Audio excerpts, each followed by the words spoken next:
Hi and welcome back to Floating Offshore Wind 2023 in Aberdeen. I'm here with Philippa Powell from RWE. That's right, hello. Tell me, Philippa, what are you responsible for? What's your role within RWE? Okay, so my job role involves managing the RWE's bids into what will be the Celtic Sea leasing round, which you may or may not know, the Crown Estate manage the seabed and they run regular auctions, in which case bidders such as ourselves, developers, will bid into those auction rounds through qualitative and quantitative criteria. Great, and tell me about your projects in the area. So the projects I'm focused on, which is our UK Round 5 Celtic Sea project, where we're gearing up to develop a winning bid for 1.5 gigawatts of floating wind in the Celtic Sea. I'll take a breath. And so, yeah, we're preparing for the qualitative criteria. So that's things such as how we prepare and work with the local skills workforce, colleges, universities and so on, so that they're ready, training the right people for the jobs as they come online later on this decade and early into next decade.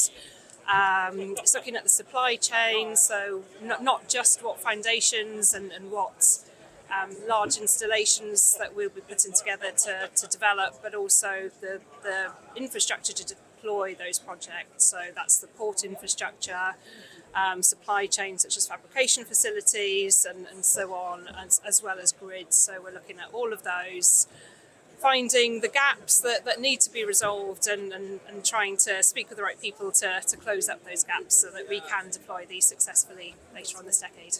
And Philippa, there really are some quite dramatic local benefits here for South Wales and South West England, right? Yes, that's right. So I guess the headline figure is that through this leasing round, Crown Estate will be opening up 4.5 gigawatts of floating wind.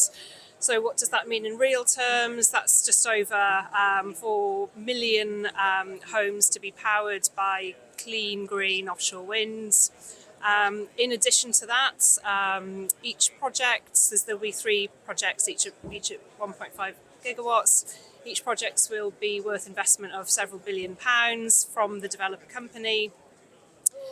Building into that to enable to deploy these floating wind projects, which has never been done commercially on this scale before.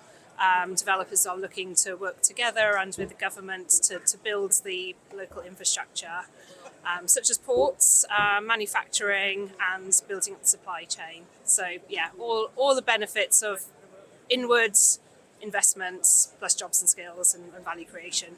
As a developer, not all the jobs will come to us. So within the supply chain, we'll specifically be looking at how we can help our suppliers to gear up for this. So there will be manufacturing jobs, whether these foundations could be concrete or steel. So we're looking at both options right now. What fabrication facilities that we'll be looking to work with to build capacity in, to build jobs in. The foundation suppliers themselves. South Wales has got a really strong history in the foundation technologies, and those are companies that we're working with as well. Well, that's amazing. So look, I really look forward to hearing how these bids develop and how these projects develop. And certainly on OGV Energy Let's Talk Transition, we'll be following it very closely. Thank you very much. Thank you, and thank you for joining me this afternoon.